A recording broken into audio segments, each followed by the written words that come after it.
Oui, c'est pas n'importe qui. Alors tout le monde le connaît ici pour les polémiques qu'il a suscitées ou qu'on a suscitées autour de lui. Il est islamologue. Il a des positions de temps en temps un peu étonnantes par rapport aux canons qui sont les nôtres ici. Mais surtout, il est d'origine égyptienne et encore plus, il est le petit-fils du fondateur des Frères musulmans. On le lui a beaucoup reproché, c'est un de ses procès d'intention en disant mais comme vous êtes le petit-fils, au fond vous devez être une espèce d'islamiste caché. Il s'en défend, mais évidemment son point de vue est très important. Il connaît parfaitement les Frères musulmans, il connaît la situation et entendre Tariq Ramadan aujourd'hui, alors qu'il n'a encore jamais parlé, qu'il ne s'est pas exprimé sur ce qui est son pays d'origine, c'est très important. Il est en loge de maquillage, apparemment. Non, ça avance. Il est en loge de maquillage. On va l'avoir d'une seconde à l'autre. Mais d'abord, et sous la pression, et pour la première fois en 30 ans, le Raïs a accepté de nommer un vice-président. Il s'agit d'Omar Souleyman, un militaire, ainsi qu'un nouveau Premier ministre, également un militaire. Est-ce que ça suffira à faire taire la rue? Pas sûr. Valentine Lopez. Les fidèles sortent de l'ombre, c'est le cas notamment d'Omar Souleyman. Comme le Raïs, il est issu des rangs de l'armée, une institution au pouvoir gigantesque en Égypte. Le nouveau vice-président d'Hosni Moubarak n'est autre que le chef du renseignement égyptien. Âgé de 75 ans, il a prêté serment hier. Le poste était vacant depuis 30 ans, depuis l'arrivée d'Hosni Moubarak au pouvoir. Réputé intègre, il s'est surtout illustré pour ses efforts de médiation au Proche-Orient. Le chef du renseignement est souvent cité, notamment pour la succession à la tête de l'Égypte. Autre nouvel homme fort d'Hosni Moubarak, Ahmad Shafik, 69 ans, lui aussi issu des rangs de l'armée. Le général était jusqu'à présent ministre de l'Aviation. Cet ancien combattant de l'armée de l'air a été choisi comme Premier ministre pour former le nouveau gouvernement égyptien. Personnalité appréciée de l'élite égyptienne, y compris de l'opposition. Lui aussi serait sur la liste des successeurs éventuels d'Hosni Moubarak en cas de vacance du pouvoir. 11h08 et c'est une exclusivité iTélé. C'est la première fois que vous vous exprimez sur un média français. Merci Tariq Ramadan d'être là. Vous êtes professeur d'études islamiques contemporaines à l'université d'Oxford. Vous êtes suisse, vous êtes d'origine égyptienne et comme nous le disait Robert Ménard, vous êtes le petit-fils du fondateur des Frères musulmans.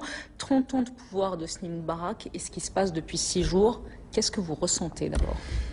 Je suis très satisfait. Tout de suite après ce qui s'est passé en Tunisie, je n'ai eu de cesse de répéter que l'espoir c'était que ça continue dans le monde arabe. C'est le monde dans lequel les dictatures qui sont en place ont le moins bougé sur les 30 dernières années en l'occurrence.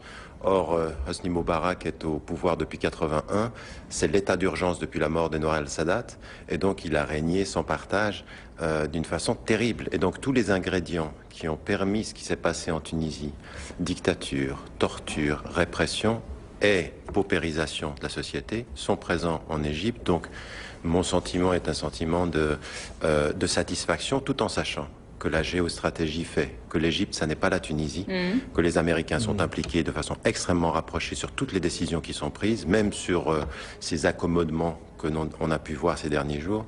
Et donc, en l'occurrence, justement, Tariq Ramadan, est-ce que la nomination d'Omar Souleyman, donc qui était le patron des services de renseignement, ça peut suffire à calmer la rue? On a vu que ce matin, les gens ne sont pas descendus, mais est-ce que vous pensez que c'est une réponse suffisante? Non, c'est pas une réponse suffisante, ni lui, ni le Premier ministre. La seule réponse suffisante, ce serait que lui parte et que le système cesse. Aujourd'hui, c'est ce que dit le peuple. Et le peuple, il est constitué essentiellement de jeunes femmes, jeunes hommes, qui disent non, ça suffit à cette répression, à ce pouvoir et à son fils. Est-ce que vous pensez que, par exemple, les États-Unis, vous y faisiez allusion, qui sont importants, je veux dire, ils donnent 2 milliards de dollars chaque année, donc 1,3 milliard chaque année à l'armée égyptienne. Qu'est-ce que c'est leur jeu? Ils vont faire pression pour que Moubarak parte ou vous croyez qu'ils peuvent, eux, s'accommoder très bien de la nouvelle donne? Écoutez, ce qu'on sait, c'est qu'hier, le président Barack Obama, avec les services américains, ont eu plusieurs réunions. À mon avis, ils sont en train de chercher des options. Il n'est pas sûr du tout que Moubarak, en position, ce soit la meilleure alternative pour l'avenir pour les États-Unis. Ce qui voudrait dire qu'il cherche un plan B, c'est-à-dire une autre personne ou un autre système. Alors on ne sait pas. Je veux dire, je ne pense pas que El Baradei, celui qui est maintenant, ce soit leur homme. Il pourrait jouer un rôle Précisons transitoire. donc, c'est le prix Nobel de la paix qu'on a présenté un petit peu comme une alternative finalement, qui ferait plaisir aux Occidentaux. Il ne vous semble pas l'homme de la situation? Non, parce que je pense que le peuple ne le suit pas, mais par contre, il pourrait être l'homme de la transition. Ça pourrait être possible. Vous êtes favorable à ça? À ce que Baradei soit l'homme de la transition? Non, je suis favorable à ce qu'il y ait une transition qui doit en être. Écoutez, moi, ce pourquoi je suis aujourd'hui, c'est pour un processus de transparence démocratique totale. Et donc aujourd'hui, il est évident qu'à l'heure où je vous parle, ni les Américains, ni les pouvoirs européens, au premier rang desquels la France, n'ira vers une transparence totale en Égypte. Il y a trop d'intérêts en jeu, géostratégiques et économiques, avec la proximité du conflit israélo-palestinien. Donc on est vraiment aujourd'hui dans une configuration où les forces américaines vont essayer d'accompagner un mouvement et de le contrôler. Accompagner, ça voudra dire si demain ou aujourd'hui, mais on semble aujourd'hui s'acheminer vers une reprise en main assez dure par l'armée et donc un cloisonnement, si on allait dans le sens de le système reste et donc il faudra s'accommoder de réformes internes ou alors de transformation, même s'il y avait une transformation et la fin de Moubarak, les Américains seraient engagés. Madame, vous passez sous silence un des arguments des Occidentaux, c'est la peur des islamistes. C'est-à-dire on se dit, attendez, ils l'ont fait en Égypte là, mais en Tunisie et partout ailleurs. En gros, c'est le pire des salopards, le pire des dictateurs, c'est quand même mieux que les islamistes. Et là, il y a une vraie force, c'est les frères musulmans. Or, on le disait tout à l'heure, ça vous engage à rien, mais vous êtes le petit-fils du fondateur des frères musulmans. Et on les a pas vus. Où ils sont les frères musulmans? Non, je pense que, encore une fois, ce qu'il faut mettre en évidence, souvenez-vous, ceux qui avaient justifié la répression en Tunisie, c'était ça, c'était ou moi ou les islamistes. Et donc on s'est aperçu que c'était pas un mouvement qui venait des islamistes, c'était un mouvement populaire. Aujourd'hui, en Égypte, c'est exactement la même chose. Ça n'est pas un mouvement islamiste. Maintenant, que les islamistes soient, et les frères musulmans au premier chef, mais ce ne sont pas les seuls, mais les frères musulmans au premier chef, soient une vraie force d'opposition, c'est une évidence. Elle ne représente pas la majorité, elle ne représente pas 30% de la population égyptienne. Non, sérieux, en même temps, il n'y a jamais d'élection. Non, il n'y a jamais d'élection, mais je veux dire, même digne eux... de ce nom, j'entends. Ils représentent quoi, alors? Ils ne représentent pas 30%, 20% de la population? Non, je veux dire, entre 20 et 30%, ça serait, ce que je veux dire par là, c'est que eux-mêmes l'ont dit et répété, et le gouvernement le sait, c'est une force importante, mais qui n'est pas la majorité. Et d'ailleurs, pendant les 5 dernières années, les frères musulmans s'en sont rendus compte, puisqu'ils ont participé au mouvement qui s'appelait Kefaya, c'est-à-dire un mouvement large d'opposition à Moubarak et à ce qui vient après. Parce que ce qui est important aujourd'hui, c'est ce dont il faut parler, c'est-à-dire que ce qui vient après, c'est un homme qui serait son fils et qui tient 60% des plus grands dossiers économiques de l'Égypte. Est-ce qu'on a raison ici ou on a tort d'avoir peur des frères musulmans? Est-ce qu'ils sont un danger pour la démocratie? Il n'y en a pas pour l'instant. Est-ce qu'ils sont un danger pour le futur? Est-ce que oui ou non?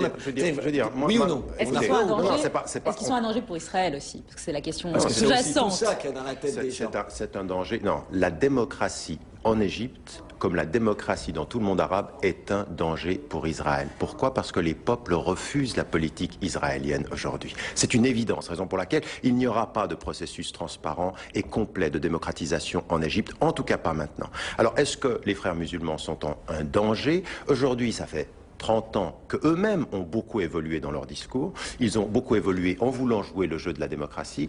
Et ma position, c'est pas de savoir s'ils sont un danger ou non. Ma position, c'est de savoir qu'est-ce que c'est qu'une démocratie. Une démocratie intègre toutes les forces politiques qui refusent la violence, acceptent l'état de droit et acceptent les règles démocratiques. Dans des documents, alors vous me direz, c'est il y a 3 ans, les frères musulmans, ils en sont mordus les doigts parce qu'après on leur a ressorti, expliquent: ah, les femmes, elles peuvent pas être en situation de gouvernement, on ne sait pas trop ce que ça veut dire, pas plus d'ailleurs que les non-musulmans. Attendez, c'est un problème, il y a les Coptes, il y a 50% des Égyptiens qui sont des femmes, c'est un vrai problème quand même, des gens qui disent ça, vous êtes d'accord? Je ne dis pas que dans leur position, il n'y a pas des problèmes. Dans l'organisation elle-même, il y a des problèmes. Dans leur position politique, il y a des problèmes, bien sûr. Mais encore une fois, dans toute tendance aujourd'hui dans le monde musulman, il y a des problèmes. Est-ce que, à cause de ces problèmes-là, on les empêche et on les réprime, comme ce fut le cas pendant les 30 années? Je dis que ça n'est pas possible. J'aimerais vous dire une chose que je dis ici publiquement, et je l'ai dit quand je l'ai vécu. Moi, je suis de nationalité suisse, mais d'origine égyptienne. Quand je suis rentré moi-même en Égypte, au moment où je faisais mes études là-bas, et que je critiquais ce pouvoir qui était antidémocratique, on allait me frapper et me torturer en prison, et le type, il dit à son collègue, il dit non, lui, il est étranger, il est suisse. Et qu'est-ce qu'ils ont fait? Ils ont pris un homme devant moi, un Égyptien, qu'ils ont massacré sous mes yeux pour me dire comment est-ce qu'on traite les Égyptiens. Aujourd'hui, c'est de cela qu'il faut parler et dire ça suffit. Maintenant, toutes les forces qui joueront le jeu de la démocratie, il faut les intégrer. Et ce que vous venez de faire, à savoir avoir des positions critiques sur les mouvements islamistes, c'est comme ça qu'on fera évoluer les choses, pas en réprimant et pas en torturant. Merci Robert Ménard. Vous avez envie de rentrer en Égypte là ? Oui, moi j'aimerais bien rentrer en Égypte. Simplement, ça fait 15 ans que je n'ai pas pu y aller, mais j'ai pas la nationalité égyptienne. Si les choses s'ouvraient, il est évident que je retournerai dans mon pays d'origine. Pour y jouer un rôle ? Non, moi je suis européen comme vous l'êtes et comme c'est ici que doit être mon travail.